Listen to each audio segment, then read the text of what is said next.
I believe that this nation should hold itself. Extraordinary television picture here. 50 years ago, two Americans set foot on another world for the first time in human history. Roger, you're loud and clear. It was July of 1969, and the whole world was watching. Step off the limb now. As Neil Armstrong and Buzz Aldrin stepped out of the lunar module and ushered in a new age of exploration. Okay, now I think I'll do the same. Not only was the moon landing itself an extraordinary feat, and the science performed unparalleled in human history, but the samples our astronauts collected would change our understanding of Earth's nearest celestial neighbor for decades to come. On July 24th, after traveling over 950,000 miles in a little more than 8 days, the Apollo 11 crew began to re-enter our planet's atmosphere, beginning the final stage of their dangerous journey home. Their parachutes deployed and our astronauts safely splashed down in the Pacific Ocean, where the USS Hornet aircraft carrier was awaiting our new heroes.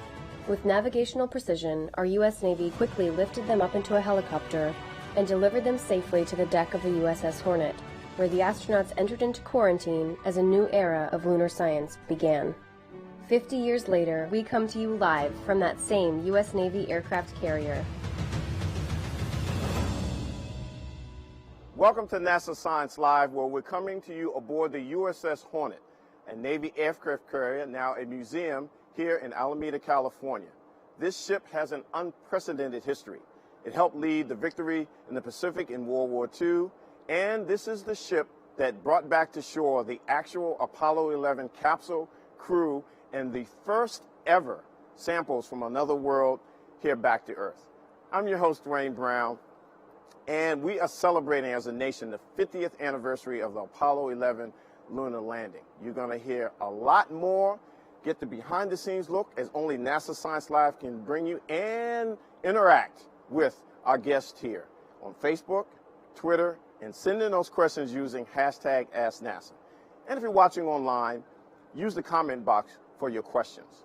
Behind me is a crane, very unique, just like the USS Hornet. It actually hoisted out of the ocean the Apollo 11 capsule. You're going to hear about that. You're going to hear about the ship. You're going to hear about the science from the lunar samples, the challenges of taking humans to the moon and getting them back. And we have a crew member, yes, a crew member, who was stationed aboard the USS Hornet at the time of the recovery operations. It is going to be magnificent. And you might want to look out for some items that you never knew about in Apollo 11. So welcome aboard. Let's learn more about this incredible ship, the USS Hornet, from a USS Hornet tour guide, Cindy Savoy. Over to you, Cindy. Hi, good afternoon. My name is Cindy Savoy. I'm a docent here on the USS Hornet Sea, Air, and Space Museum, and welcome. We have the largest Apollo exhibit outside the Smithsonian in Washington, D.C., and President Nixon chose us to be the recovery ship for the Apollo 11 astronauts, the first men to walk on the moon, because we were decorated and we're famous.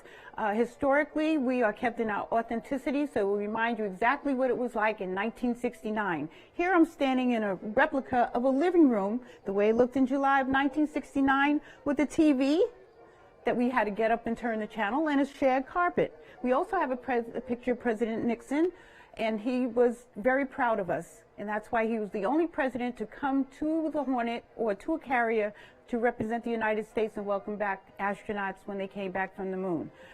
So I would like to point out some artifacts that we have here that we will go over later on in the program. We have the MQF, Mobile Quarantine Facility, where the astronauts were placed after they came back from the moon. We have a famous helicopter, number 66, and this helicopter was also in the movie Apollo 11 with Tom Hanks. And then over here we have the Apollo capsule and a Gemini capsule, and we will point those out later on in the program. So welcome to the USS Hornet Sea, Air, and Space Museum, and we will see you soon. And back to you, Dwayne. Well, thanks, Cindy. And we'll be coming back to you a lot more to hear about these artifacts on this incredible ship, the USS Hornet. So this is the NASA Science Live set here on the Hornet, and I'm joined by NASA's top scientists, or officially known NASA Chief Scientist Jim Green. Welcome aboard the USS Hornet, sir. Man, is this fantastic. Beautiful aircraft carrier. It's amazing, isn't it? It is. The NASA chief scientist has a unique role. Explain. Well, I'm the independent advisor to the administrator on science activities. So that allows me to review our programs, which I'm really excited about, but also tell him about some of the exciting new discoveries that we make almost every day. Right. This was like the moon, so let's get to the point, Jim. All right. Out of all the discoveries made during the Apollo program, what was one of the biggest? All right, I'll tell you what one of my favorite one was. So here we have the Apollo 11 site right here. The landing site is in Mare Tranquillitatis. Now, this is also called Tranquility Base, and as you can see, it's between these dark area that we call Mare and the lighter crust. Now, what they brought back was about 50 pounds of lunar material, beautiful sets of rocks and regolith and all sorts of things like that. And one of them was a real find. It was an anorthosite. Now, yes? What? Sounds like a rock band. Yeah, Okay. I I think you need to explain that one. Anorthosite. This is a particular rock that loves to float on top of lava. This was very important because it helped us distinguish various theories on how the moon was created. You know, a couple of the theories are, well, we captured it. Another one of the theories is the Earth was spinning so fast it just lobbed off a chunk. But the one that we really wanted to look at was what's called the giant impact hypothesis. So let me take you back 4.6 billion years. The Earth was being created, a proto-Earth, if you will, but another object in the area called Theia, about Mars size. The two attracted. Theia hammered the Earth, but was blown apart. What happens next is the remaining material of Theia comes together. So if you can imagine molten rock all over the place coming together to form a new object. On the surface, it's a complete molten rock area. We call that the lunar magma ocean. And what floats on that is the anorthosite. So by that one piece of anorthosite that we brought back from Apollo 11, it really helped distinguish the theories. The giant impact hypothesis is the one, even today, we believe, created the moon. So does that mean the moon is Earth's little brother, or? Yes. In fact, the more we look at material from the moon, the more we see it's so much Earth-like. Fantastic. Okay, so we're talking Apollo 11. We're Yes. going to talk that, and then we're going to go into the future. There's an interesting story about the rocks when they came aboard the aircraft carrier. They dealt with some little crawly things. I think. You know, I tell you, we did not know much about our nearest neighbor, all right? And so we have to be very careful. Bringing material back from space may have pathogens, you know, those things that would affect our life, and so we had to be very careful about that. So we then had a series of processes to determine that the astronauts, when they came back, were safe to reintroduce into our population and didn't have pathogens with them that they brought back from the moon. So the first thing, if you can imagine, there's the capsule floating in the water, and the scuba divers come up. They throw into, if they open the hatch a little bit, throw into the capsule 3 suits, and these are called the biological isolation garments. Big for short, right? The bigs, that's right. Always an acronym. Always an acronym, Always, right. Okay. So they put these bigs on, okay. Now that was supposed to then keep them isolated, okay, from what was going to happen next. So they then took them out of the capsule, you know, brought them up. There's 66 right there, 66, that beautiful helicopter, one at a time, and then brought them back to the carrier, brought the little Hornet, landed on the deck. From there, they then moved into the mobile quarantine facility, you know, which is an Airstream trailer, and then locked it up, all right? So now they're really isolated. What happens next is we then have access to the lunar rocks, and in a controlled environment, we add mice, okay? Mice. Yes, we added mice, and we wanted to see if there were pathogens in those rocks, okay, and whether the mice would survive or not, and of course they did, and that enabled us to realize that there's no pathogens for us to worry about on the moon. Sort of like a canary in a coal mine. Yes, exactly. That's a perfect analogy, and so once that happened and the canary kept chirping, we opened the door and let them out. What do we do with the mice? I don't know what happened to the mice, Okay. but they serve their purpose. they served their purpose. Fantastic. Okay, welcome again to NASA Science Live, where we're from the USS Hornet. Send in your questions to #AskNASA, and we have some. We're going to take some, Jim. Sounds good. First up from Pierre on Twitter asks, is the moon considered another world? Very good question. You know, the moon is a significant body in size, all right? It in many ways is almost planetary scale. And in fact, if it orbited the sun, we'd call it a planet. Mm-hmm. You know, that's how that goes. So yes, I would say the moon is really not only another world, but planet size. Another question from Barack on Twitter asks, what did the astronauts see on the moon? Well, Buzz described it, I think, very well. They're the beautiful pictures that we brought back, and he called it magnificent desolence. You know, it was eerie. It was, you know, had gray tones. It just was another world. And contrast that with when they saw the Earth. You know, the beautiful blue, you know, marble, as we call it, with oceans and clouds above them. It was quite the contrast. Another question on Twitter from BK Hennig asks, what was special on the rocks we got from the moon? Well, actually, we really have been teasing them out. We don't analyze all the rocks. From all 6 Apollos, we brought back about 840 pounds of rock material. 25% of that we've kept aside. All right, we haven't interrogated them. And that is because we want to look at the rocks that we have. We want to be able to analyze them, learn new things so that we then can use the additional samples. Plus, the laboratory equipment is getting so good. We can take CT scans. We can look inside. We can see what are called isotopes. We can figure out the mineralogy and how these atoms are aligned in matrices to make up different rock material. And what we find is that the moon is mostly Earth-like. Wow, mostly Earth-like. Okay, keep sending in your questions here at #AskNASA. We're now going to go back to Cindy, where she is next to the test capsule that was used by the USS Hornet and the mission team to make sure that they were ready for the recovery operations for the real thing. Over to you, Cindy. Hi, welcome back. I want to introduce you to our Apollo capsule. If you look inside, you can see how tight it was for 3 men to be in there for approximately 7 days. Now, it's very tight. They had on spacesuits. They were limited mobility in there, except Michael Collins was very lucky because he was orbiting the moon for 22 hours while Neil Armstrong and Buzz Aldrin were on the lunar surface. So he had room to spread out and relax, and he didn't have to talk to anybody. He absolutely loved it. If you look inside, there are some spaces that are vacant, but down there, you would probably have a lot of equipment and supplies throughout the whole unit.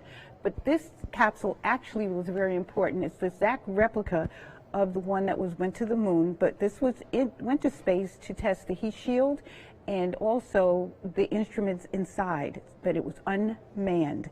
Once it came back from the Earth, it wanted to see if it would actually tolerate a hard landing. We actually launch from over the ocean and we land in the ocean for soft landings, and we'll show you why. Let's walk around and look and see why a hard landing has severe implications. If you look at this, they dropped it from a high tower and it landed on a hard surface, and this was the impact that happened. You come around to the rear, you come around all the way to the rear of the capsule, and look at this, it actually cracked the structure. And you see the cracks and holes in it. So this would not have really survived hard landings, and they actually donated it to us, so it's on loan for us to enjoy, and so that our public can see it, and it's good for education purposes. You can see the heat shield has been replaced, but this is demonstrate how the heat shield is built.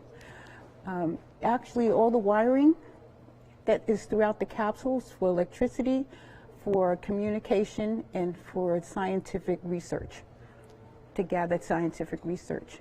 So if you look, we're going to come back here to the front. And hi, Dwayne. How are you? How are you, Cindy? I'm fine. How are you? We're keeping you busy today. Yes. An honor to be here, and thank you so much. You're welcome. Okay, so you talked to thousands, millions of folks about this incredible facility and the history. What is one of the more common questions you get about the capsule?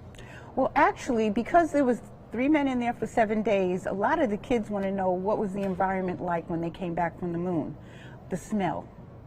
So I asked them, I said, now you've been in there for 7 days. You came back what you left with. Did you take a shower for 7 days? And the kids go, oh, no. They said, yeah. It's very, very memorable. I can only imagine, but we won't go on graphic details on that. Yeah. One more question. Obviously, when we talk about space travel, there's a lot of math involved. Yes. Now, they didn't have computers back then in doing Apollo. Right. It reminds me of the movie Hidden Figures, right? Yes. Yes. A little more detail on that. Well, what they did was they used slide rule for calculations. They used the sextant for navigational fixes. For celestial fixes, they used the sextant, and also they had the communication system was not as sophisticated, so they practiced a lot in communicating with Houston and back and forth, and a lot of it had to do with how they were going to tolerate landing in the ocean. So when they did land in the capsule in the ocean, they were basically upside down, and the ocean was moving quite a bit. So when the astronauts came out and they had on their big suits, they had to be very mobile, and they had to be quickly transferred from the capsule to the Hornet. These are the biological isolation garments. Yes, the big suits, right. And so they had to be transferred and quickly removed from the capsule into the helicopter to the Hornet, and then they went into the mobile quarantine facility, which we will talk about at another time. I'm looking forward to it, and we'll see you later in the show. Yes, thank you, Dwayne. Absolutely. Now we're going to talk about technology, because technology is very important, and we're talking about a technology that if it doesn't work, we're going to have a bad day. I'm now joined by Jeremy Vander Kam. Yes, sir. Love the name. It's very cool. What's your title and what do you do? So I'm the Deputy Manager for the Orion Thermal Protection System, or TPS. And that material is what goes around the outside of the vehicle to protect it from the heating during reentry. Okay. So, the heat shield, very important. Why do we need the heat shield? But better yet, how do you design it to make sure it works? Right. So we have two major types of heat shields that we create depending on the mission being flown. And really the most important factor there is how fast you're going when you get to your destination. The first type of heat shield material we use is an insulator. This is a tile material that's been used on the space shuttle and that we use some on Orion. It's made of silica fibers, and for these materials, they'll look about the way they did when they launched, when they come back, where their surfaces can reach temperatures between 2,000 and 3,000 degrees Fahrenheit, but the part that's attached to the vehicle will stay a nice, comfortable 100 degrees Fahrenheit or so. For more aggressive missions, like what the Apollo missions were doing, and like what we're doing on the Orion capsule as part of the Artemis program, we're coming back from the moon. Now we're going like 11 kilometers per second. We have to use material systems that are ablative. This is one of the, this sample here was actually taken from the first Orion flight test in 2014. The way these work is that their surface temperatures may be between 4,000 and 5,000 degrees Fahrenheit. That energy actually reacts with the material and consumes the material, and that consumes energy itself. So we can tolerate much higher temperatures and keep the part that's bonded to the vehicle, again, a nice, comfortable, say, 100 degrees Fahrenheit. Fantastic. So, okay, so you mentioned Orion, and we're going to talk about the Artemis program a little later in the show. Now, what is the difference between the Apollo material in the process versus Orion? So there's some very, very close similarities. So the Apollo capsules used a material called AvCoat over their entire surface. And that's actually what this material here is. So for Orion, we use AvCoat on the base heat shield. And for our first flight test, we actually built it the same way that Apollo did. And it looked very much like this. It had a honeycomb structure, and it had our ablative material inserted into each cell of that honeycomb. Now, as we move forward into the Artemis program, we're using that same material, AvCoat, but we're building it in a different way, where there is no honeycomb structure. Instead, we're molding it into blocks that we can bond on, and that gives us a much more efficient manufacturing process. Also on Orion, we're using insulative materials on the cooler parts of the vehicle, again in tiles, that allow us to have a very efficient manufacturing process compared to what Apollo did. Wow, that's fantastic. And this looks sort of like my coffee table at home, but I'm quite sure it's a lot more. It might be a little advanced. more expensive. Yeah, and probably you probably can't afford that. So we're going to go to hashtag Ask NASA, and we've got lots of questions coming in, and keep those questions coming in. So we have a question from Keith on Facebook. What was the material used for the outside of the Apollo capsule? So that was the Avcoat material that we just Avcoat. discussed, yes. Okay. And we have from Mark Wayne on Twitter ask, will this technology be used for everyday life here on Earth? Our heat shield materials typically don't find their way into everyday life on Earth. They're created to do exactly one thing, and that's to be a heat shield material. So you won't see them around except in museums on spacecraft. So working on a team that's so important, give us some sort of idea of how big a team would be for the Orion that we're talking about that. And is there anything that may keep the team up at night as we get close to launching? Yeah, so we're between 40 and 50 people between our industry partners and the various NASA centers. We sleep pretty well at night. Our biggest challenge is that when we test these materials on the ground, we use a facility called an ArcJet down at NASA Ames Research Center. And in those facilities, we can only test samples that are between 4 and 8 inches in diameter, which is a lot smaller than a full-size spacecraft. So until we get our first big flight test doing the actual mission at full scale, which for us will be the Artemis 1 mission, there's that little bit of uncertainty left that we haven't quite gotten out of the way yet. Okay, let me take another question from Kimberly on Twitter. Asks, what type of educational background do you need if you want to be a part of the future Artemis program and work on heat shield technology? Well, across the program, anything in the STEM realm will work. For our heat shield team, we have a lot of material scientists, we have a lot of mechanical engineers, a lot of aerospace engineers, systems engineers as well. How did you get involved in this? I mean, were you tinkering with things as a kid or building things? Or? I don't know. I had an obsession with anything that flew since I think I was born, and yeah, just found my way into NASA and found my way into the Orion program when it started in 2006, actually.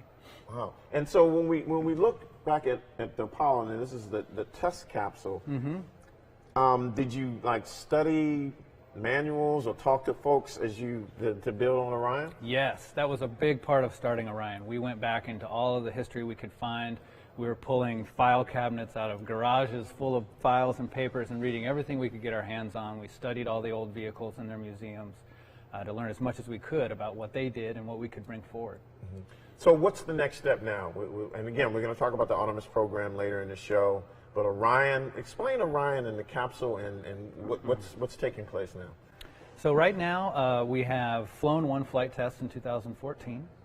The Orion capsule that will fly the Artemis 1 mission is complete just last week, I believe.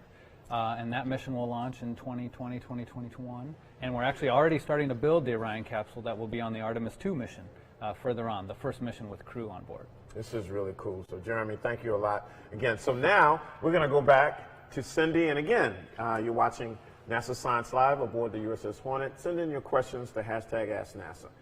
Cindy is now next to the helicopter, and the helicopter has a unique story. In fact, this helicopter was in the movie Apollo 13. Cindy. Hi, welcome back. And we're in front of our Apollo number 66 helicopter, which was in Apollo 13 with Tom Hanks.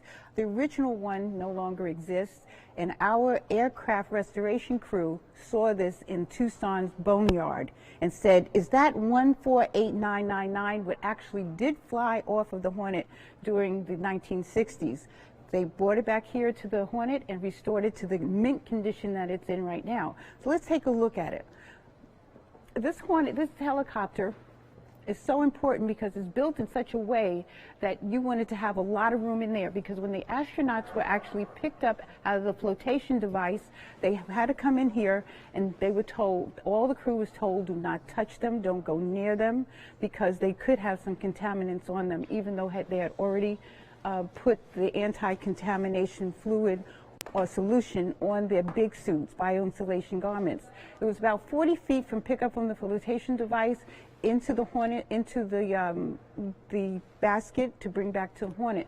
Once they were able to come back, they were on the flight deck. The whole unit descended here to the Apollo surface, and then they went in with their masks. They had special respirator mask on, and they were transferred immediately into the MQF, where we will talk about at a later time.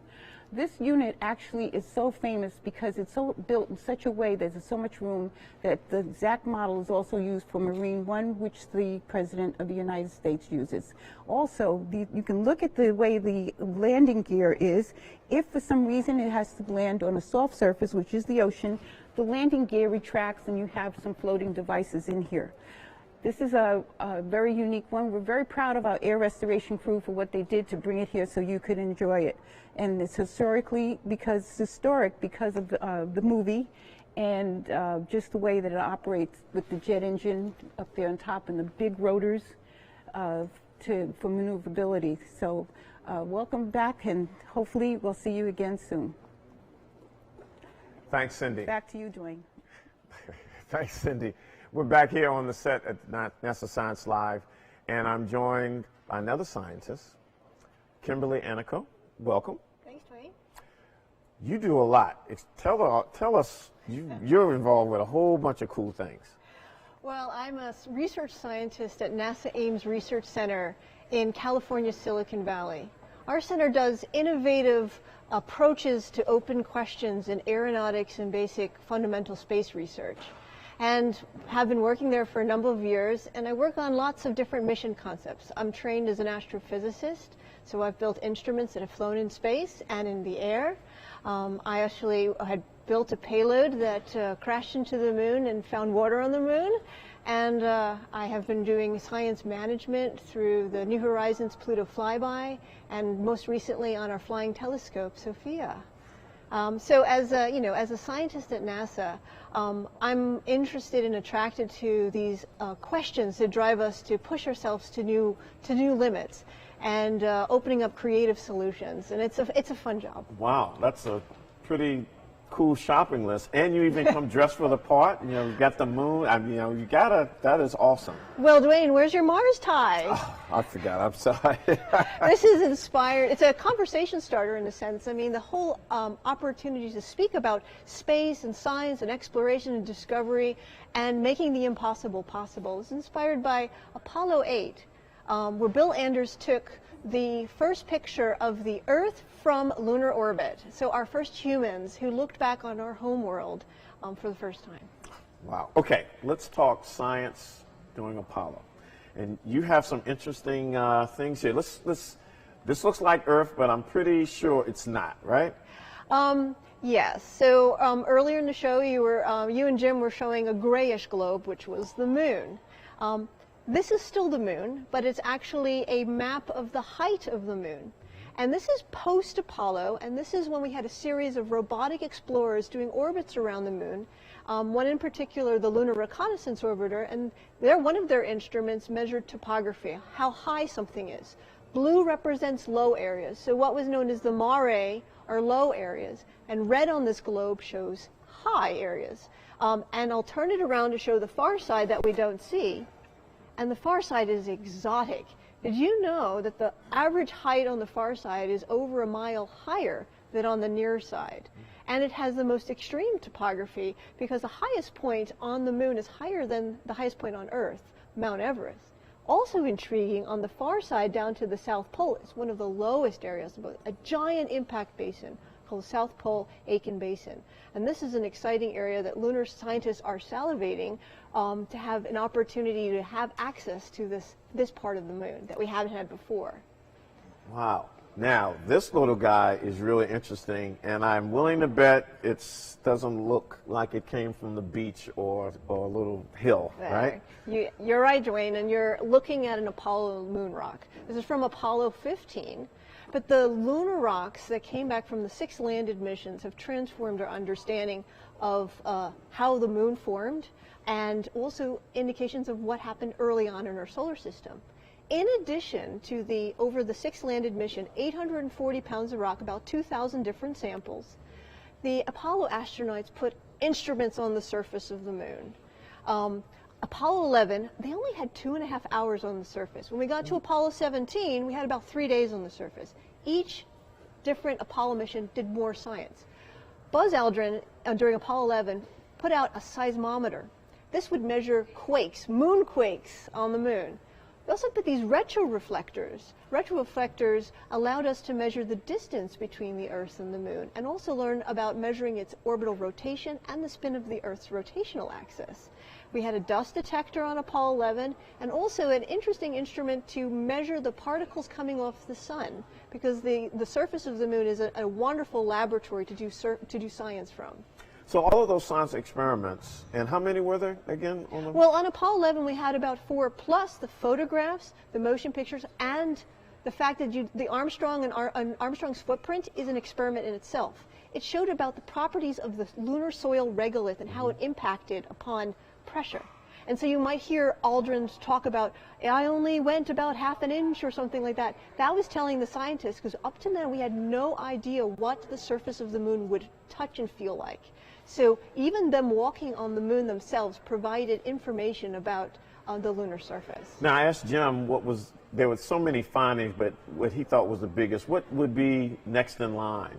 Next in line? Well, it's when you look at the Moon, you see all these craters. But we didn't really know what the dominant mechanism is to make the surface of the Moon. And the Apollo astronauts and the landed mission showed us it was impacts, things hitting the Moon, rather than plate tectonics like we have here on Earth, or active volcanism that's reshaping our surface. So by that, and by the continuation, the Moon has preserved an early history of our solar system that is forever lost on our planet. So we want to learn about the early Earth, we look to the Moon. We want to learn about the early Sun, we look to the Moon. And those mysteries are still being teased out, and it's all done by the surface measurements on the Moon and the samples we returned from the Moon. Fantastic. Well, we're going to go to social media and #AskNASA. Keep those questions coming in if you're just joining us. This is NASA Science Live aboard the USS Hornet. We're talking Apollo in the past, and we're going to talk about future lunar exploration and beyond. Our first question is from Enrique, who asks, how much water is actually on the Moon and why? Oh, great question. In fact, we couldn't even have this conversation 10 years ago, because the concept of water on the Moon is a relatively new discovery. And this is the beauty of science. We haven't figured everything out. About 10 years ago, several instruments, including a mission that I worked on, we discovered water on the Moon. And then since then, we have water found in different arrangements on the Moon, and in particular, the poles. The poles have special areas where the bottoms of craters have not seen light, and so they're very cold, colder than the surface of Pluto. And they have become cold traps where water is migrated. How much is there? Well, from the knowledge we have to date, it could be 100 to 200 million tons of water, but we still lack the detailed maps to know exactly how much we have. Right now, our knowledge of the Moon is almost like we have the knowledge when you're planning a hike. You have a knowledge to drive your car to the trailhead. But if we need to go to walk to that waterfall or walk to that cliff, we need more detailed maps, especially about the water. Water is scientifically interesting, and it's also important for a sustainable human presence on the Moon, because water can be oxygen we breathe, hydrogen and oxygen for fuel. It's a wonderful resource and an interesting scientific discovery that is only 10 years young. Wow. Stephen asks, what happened to the instruments on the Moon? Are they still on the surface? Yes, they are. In fact, some of the instruments are still in use. Can you imagine 50 years later? Those retroreflectors I mentioned, these are glass mirrors or prisms that you can beam a laser beam from Earth, and it bounces right back to you. So if you measure the time it takes and you know the speed of light, you know the distance between the Earth and the Moon. And over 50 years of measurements, we have measured that the Moon is receding from us about 1.5 inches a year. Most of the instruments on the surface of the Moon, they had to survive a 340-hour lunar night. It got really cold, and some of them didn't make it through. We had other instruments that lasted several months and weeks through the mid-70s. But to go back and put new instruments on is very exciting. We're running out of time here, but I've got to get this question in because I think this is so important, from Mary on Twitter, who asked, what got you involved in science? Well, it's hard to say. I mean, I was a very curious child, I loved learning, and I'm really grateful for the education and the teachers who tolerated my many questions I had. But I was also empowered to realize that, you know, to asking, we have this short time on this planet and we're learning so much.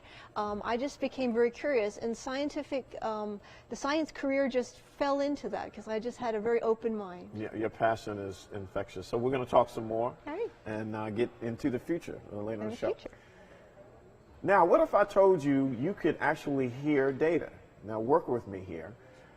A group of musicians, and I appreciate this being a musician myself, have taken a tool and taken a song and put in the song 50 years of lunar science. It's called sonification. Let's hear more from Moon Data Visualizer, Ernie Wright. The pitch of the melody is telling you the amount of data that was returned about the moon over time. There's a clock sound that tells you about the progress of the months. And there are symbols that go off to mark the times of launches. During the Apollo era, the pitch rises as we learn more and more about the moon and gather more data.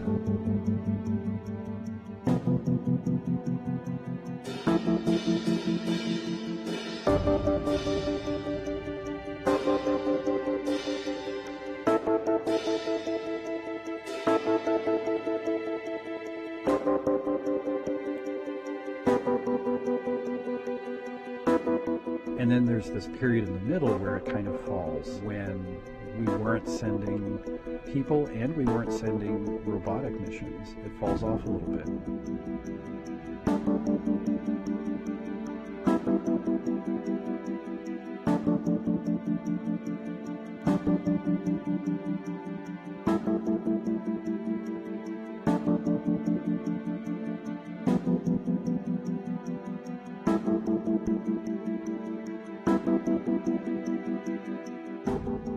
Starts to rise again to a crescendo in the modern era.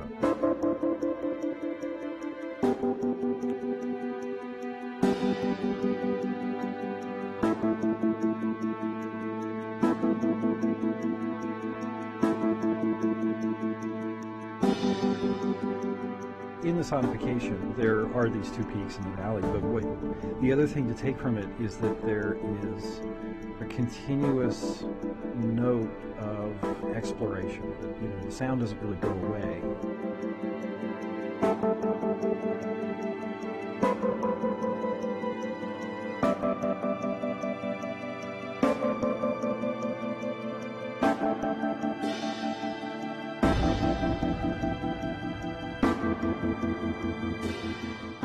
The past and the present and the future are all connected. You get that sense when you're listening to it that while there are variations in our level of interest and in the amount of data that we're gathering at any particular time, there's also a continuity that once we went there, we didn't want to stop.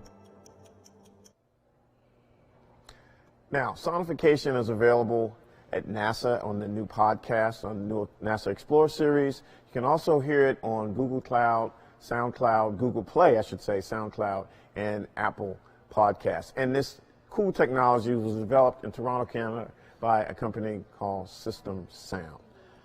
Now on the set here is someone, and I'm very honored that he's here on the NASA Science Live set, Skip Howard Robertson, a crew member on the USS Hornet. Sir, welcome. It's an honor. Thank you for your service.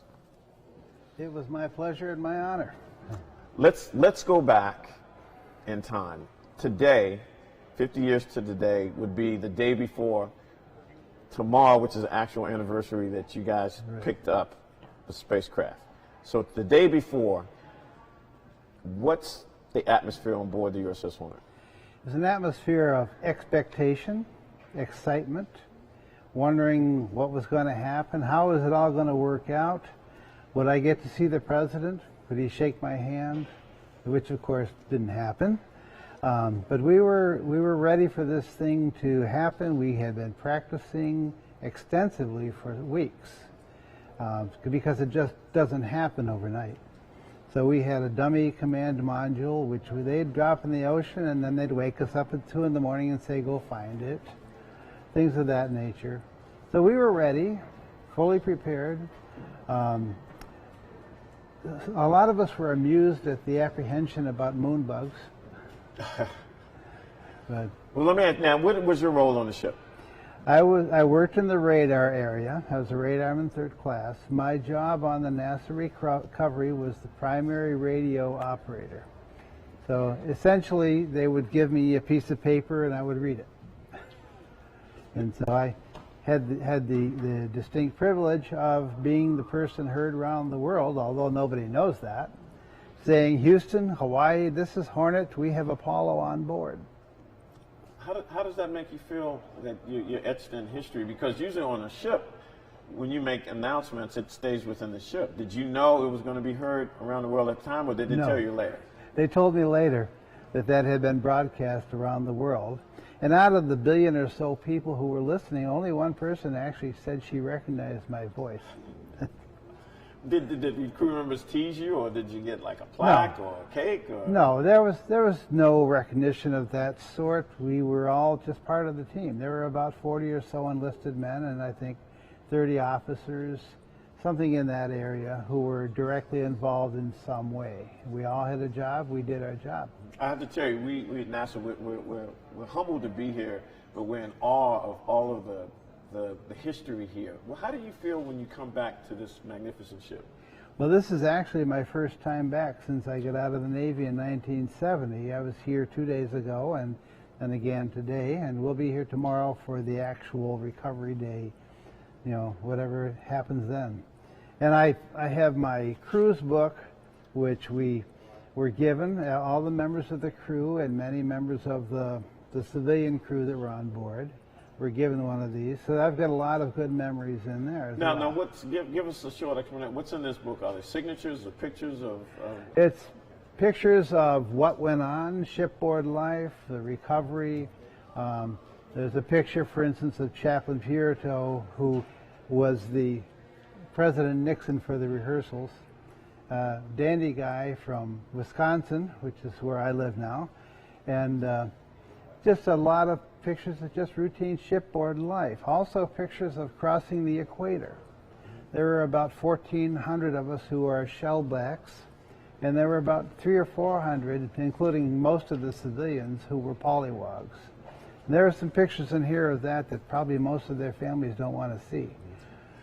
Well, we won't go there, but Skip, I just want to say again, it's an honor, and thank you for your service. It's truly humbling to know what part you played in this historic event and the anniversary, and thank you again. Well, I know the grandkids and the kids are very proud of you. Yes, they are indeed. Thank you very much. Okay, we're going to go back to Cindy, who's in a very important area where the astronauts were whisked into as they arrived on the USS Hornet, the quarantine facility. Cindy? Thank you, Dwayne. Welcome back. Here are the first footprints of Buzz Aldrin and Neil Armstrong as they exited the helicopter to go into the MQF, the mobile quarantine facility. Michael Collins' footprints aren't here because he did not step foot on the lunar surface. So when you go inside, this is a special airstream that was made for NASA. And it doesn't have a wheelbase, so it's just made just for NASA, for the astronauts when they return back from the moon. If you look inside, we have 6 seats. We have a technician and a physician who is in here with the 3 astronauts. So let's go inside. It's very interesting inside because they had to be able to eat. They needed to use the facilities because remember, the 7 days there was no shower. So we had to go inside and basically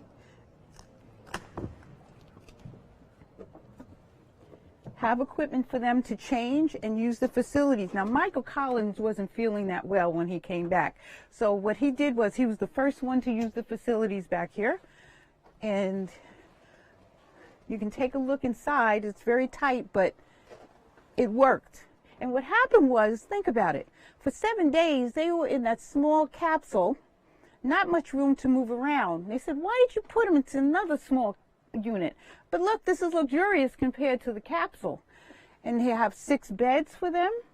They have, oh, look what we have here. We have a microwave. This was made specially just for the MQF because they had to cook their food and they couldn't have an open flame to cook their food, and they couldn't have an electrical coil because of could have been electrical fire. So what they did was they have a special unit just for the MQF to warm up their food and cook their food. Also, if you notice over here, we actually have an autograph by Edgar Mitchell from the Apollo 14 landing. And what he did was he actually, when they got to Apollo 14, they didn't need as much quarantine time as they did for Apollo 11, because the moon germs they found were not that significant to harm us as inhabitants of the Earth. They have regular food that they ate, and they also enjoyed the newspapers. What happened was when they were reading the newspapers, they had no idea they were that popular. And it said, United States, go to the moon, come back from the moon, the astronauts are heroes. Wow, really? We didn't know we were that popular. And when they got to Hawaii in the MQF, there was a big parade outside, and people were cheering and clapping and yay, and they looked out the window and they said, what is going on out here? Why all these people on the pier?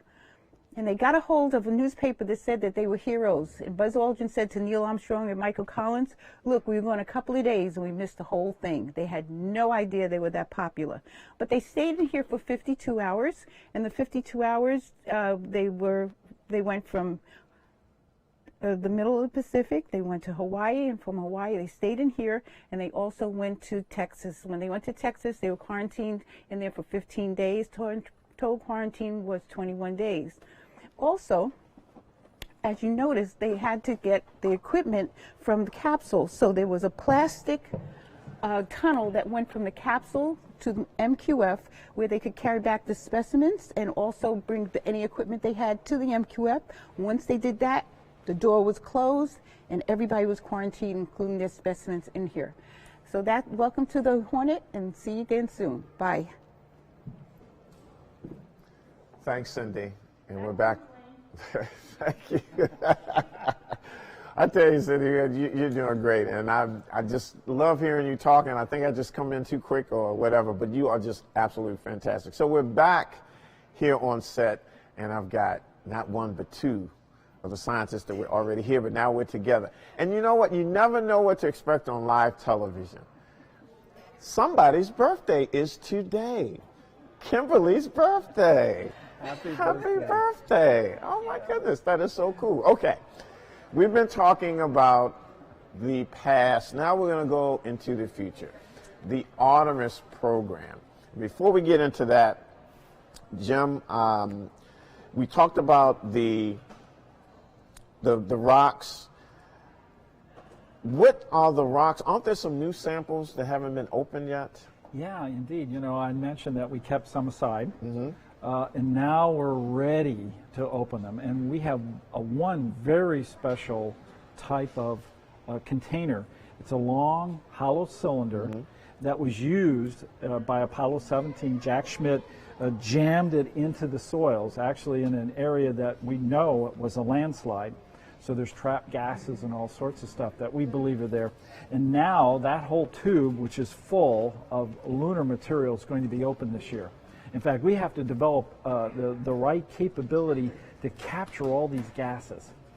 And I want to thank, the scientists of the previous generation who had the forethought of keeping certain of these samples aside, pristine, untouched. Because as advances in our laboratory techniques, we can now extract a different type of science from that, knowledge from that. So, yes. Well, that's fine. So, Kimberly and Jim, let's go into the future.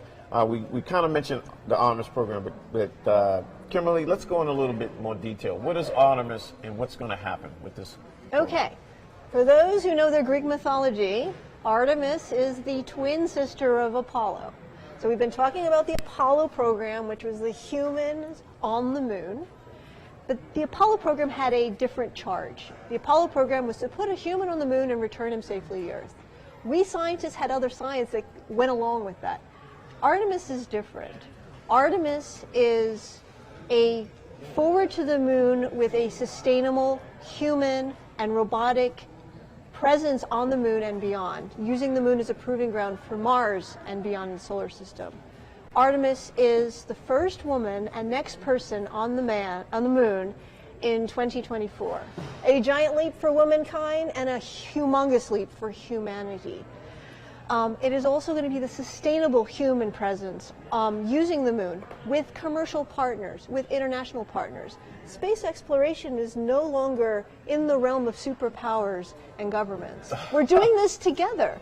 And that's what is, you know, to me, amazing. So we're the Artemis generation. All of us are the Artemis generation. Right, right. We're on the backbones of the shoulders of the Apollo generation who brought us amazing engineering, transformative science, and a new worldview of what humanity can do to make the impossible possible.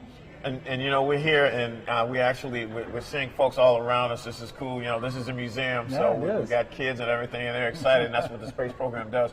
But let me go back, because I wanted to ask you this before we got into Artemis. I was 9 years old, and I remember running around the living room, and my grandmother was watching something on the moon. But I was playing with bugs and things like that.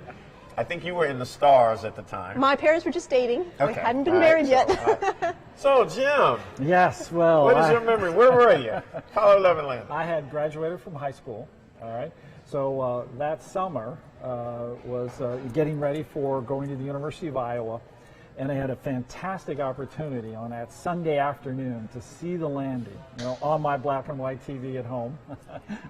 And, of course, later on, when they got out of the capsule and walked on the moon, it was just riveting. I mean, it was really quite a special time. Fortunately, I had already been so excited about astronomy and science. I knew I was going to get my degree in astronomy when I went to the University of Iowa. I didn't know at the time they were working on spacecraft. So I just naturally fell into the robotic spacecraft end of things. So Kimberly gave a really great overview of Artemis and going back to the moon, not just to plant a flag, but be sustainable. Yeah. The first woman and next man. Correct. But Mars plays into this program a little bit too, right? Well, indeed. You know, what we're going to learn to do is to live and work on a planetary surface. And the moon is the perfect one to do. It allows us to develop a variety of capability that we will use as we then go to Mars. For instance, getting access to the water, being able to break apart the water in the South Polar region where we're going to land, allows us not only to drink it, you know, H2O, water is water, whether it's on the moon or on the Earth. You know. Or on Mars. Or on Mars. And we know there's water on Mars and it's subsurface, and on the moon we know it's a little surface and subsurface. So the techniques to excavate it, 3-day journey away. Mars, 6-8 months journey. Mars, different mindset, independent space exploration. Moon, proving ground. We'll be ready for Mars. Wow, you guys are right. Let's go to social media here. Hashtag Ask NASA. And we're going to take a question from Jimmy. Oh, this is perfect. Water. With all this water, does that mean life could be on the moon and Mars together? Well, we don't think so on the moon. You know, we know that a significant amount of the water is probably due to cometary impacts from asteroids, which we now have a significant amount of water. And so that forms a cold trap in these South Pole and North Pole regions, and that water then ends up in the permanently shadowed areas. Since we've been to comets and we've been to asteroids, we do know a lot about them, and we don't believe that they have the ability to be biologically active. So therefore, we believe this is probably also true with the water on the moon. It doesn't have the kind of evolutionary environment, a habitable environment like an atmosphere and flowing water, but we have that ice there. And a little known fact, did you realize there was a second lunar processing lab during Apollo that was at NASA Ames? And it was called a Lunar Biological Laboratory. Now, you know, to find life on the moon was considered highly improbable, but a good scientist will do an experiment. We did an experiment with 300 different environments to look for microbes on the lunar samples, because biology can exist in very different extreme environments. None was found. But the techniques and the instruments and the approach led to the development of an instrument for Viking that went to Mars in 1976 looking for life. And we're still trying to answer that question, are we alone? So design and development of looking and getting smarter at how to look for life. But for the moon doesn't have life. Let's go back. Keep sending your questions in the hashtag Ask NASA. We'll board the USS Hornet on NASA Science Live. So Pierre on Twitter asks, During the Artemis program, will they bring back new lunar samples? Oh, absolutely. That would be yes. Up to now, because if you think about the 6 landed missions, only at most sampled about 4% of the surface. We have not had any samples from the far side, neither from the poles, neither from the basins of these permanently shadowed craters. And I worked on a mission that crashed into one of those, and inside we found the water and frozen ice, but we found hydrocarbons and argon and mercury and silver and carbon monoxide. We found a lot of things down there. So we certainly want to have samples. And if we can get some really old rocks, we can properly recalibrate our time clock that the moon still holds. And that's a... Okay. Oh, wow. Okay. We're looking for more rocks. Absolutely. Okay. Here's a question on Twitter. Hey, Dwayne on Twitter. I like the name. All right. Okay, watch this. What are you all's favorite planet or celestial body? Jim, you go first. Well, I was head of planetary for about 12 years. And I would give a lot of public talks, and always when the audience questions came in, the little boys and girls would come up and ask me what my favorite planet was. And so my answer, which is still the same today, is I love all my children equally. You know? So as head of planetary, the parents got it, and I think the children were a little baffled by that answer. But every object we go to in the solar system has some element about it that's so unique, so important. It's a piece of a puzzle on how these things are put together.